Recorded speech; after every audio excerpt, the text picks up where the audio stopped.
ಓ ತಂದೆ ಬಸವೇಶ್ವರ, ಈಗ ನಾನರು ಸಂತೋಷವಾಯಿತೇನಿಂದ ಮನಕ್ಕೆ ಕನ್ನಡ ತಾಯಿಯ ಪವಿತ್ರ ಮಕ್ಕಳಾಗಿ ಹುಟ್ಟಿ ಕನ್ನಡದಲ್ಲಿ ವೀರರು ನಾವೆಂಬುದನ್ನೇ ಮರೆತು ಯಾರೋ ಮಾಡಿದ ಕೊಲೆ ಅಪವಾದದವರೇ ನನ್ನ ತಲೆಯ ಮೇಲೆ ಹೊತ್ತುಕೊಂಡು ಇವನೊಬ್ಬ ಕೊಲೆಗಾತು ಕರೆದು ಈ ಸಮಾಜದ ಕೈ ಎತ್ತೇರುವಂತೆ ಮಾಡಿದೀಯಾ?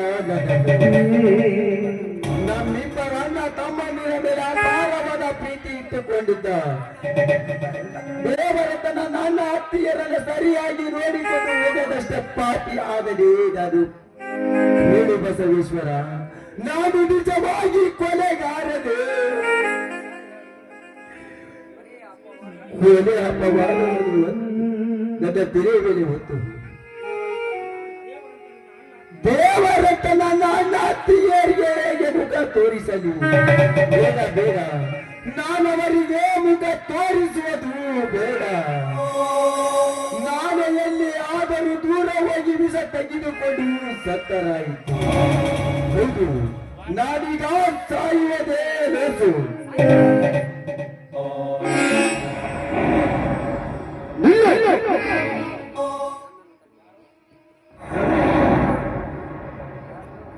ನಾನು ನಿನ್ನನ್ನು ಕಾಪಾಡಲು ಕೂತಿದ್ದ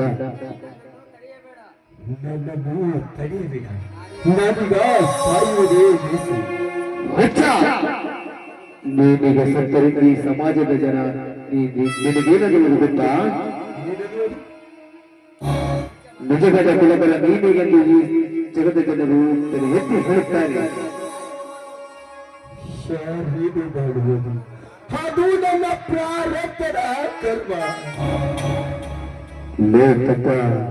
ನೀನೀಗ ಸತ್ತರೆ ನಿನ್ನ ತಂದೆ ತಾಯಿಗಳ ಅನ್ಯಾಯ ಮಾಡಿದವರನ್ನು ತಿಳಿಯುತ್ತದೆ. ಇಲ್ಲ, ನಿನ್ನ ಮೇಲಿನ ಕೊನೆಯ ಅಪವಾದ ಸುಳ್ಳಾಗುತ್ತದೆ. ಅಂದರೆ ನಾನು ಈಗೇನು ಮಾಡಲಿ? ಈ ಕಲಿಯುಗದ ಕಲಿಕಾಲದ ಶ್ರೀಮಂತರ ಕಲಿಯುಗದಲ್ಲಿ ಸತ್ಯಕ್ಕೆ ಜಯವಿಲ್ಲ, ಸುಳ್ಳು ಮೋಸ ವಂಚನೆಗೆ ಮಾತ್ರ ಜಯ.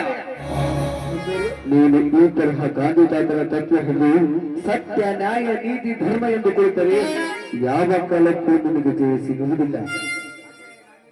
ಅಂದರೆ ನಾನೀಗ ಸಿಡಿದೇಲೇಬೇಕೆ? ಹೌದು, ಮೊದಲು ನೀನು ಈ ಹಳೆಯ ಉಡುಪುಗಳನ್ನು ಕಿತ್ತು ನೀನು ಹಿಡಿದಿರುವ ಗಂಡುಗಳಿಗೆ ಬದಲು AK-47 ಗನ್ನು ಹಿಡಿದು ನಿನ್ನ ತಂದೆ ತಾಯರಿಗೆ ಮಾಡಿದವರು ಯಾರು, ನಿನ್ನ ಮೇಲೆ ಕೊಲೆಯ ಅಪವಾದ ಹೊರಿಸಿದವರು ಯಾರು ಪತ್ತೆ ಹಚ್ಚಿ ಅವರ ರುಂಡ ಚೆಂಡಾಡು. ಅಷ್ಟೇ ಅಲ್ಲ, ಈ ಸಮಾಜದಲ್ಲಿ ಪುಂಡ ಪೋಖರಿಗಳಾಗಿ ಮೆರೆಯುತ್ತಿರುವ ಭಂಡ ಶ್ರೀಮಂತರ ಸೊಕ್ಕನ್ನು ಸದೆ ಪಡೆಯಲು ಇಂದಿನ ನೀನು ಅರ್ಜುನಾಯನ ಹೆಸರನ್ನು ಬದಲಾಯಿಸಿ ಜನ್ಮನ ಅವತಾರವನ್ನು ತಾಳಿ ದುಷ್ಟರನ್ನು ಸಂಹರಿಸಿ ಶಿಷ್ಟರನ್ನು ಕಾಪಾಡುವುದೇ ನಿನ್ನ ಗುರಿಯಾಗಿದ್ದು. ಇಲ್ಲ ಬೇಡ, ಹೋಗು.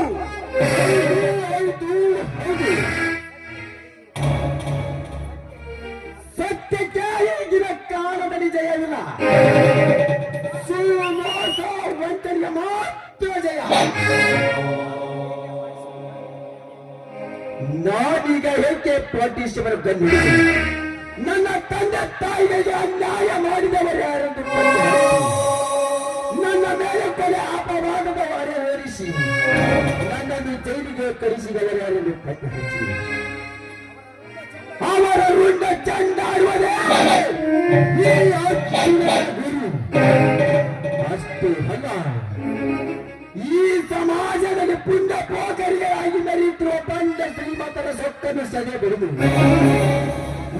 ಇಂದಿನಿಂದ ಈ ಅರ್ಜುನನ ಜನ್ಮವು ತಾರ ತಾಯಿ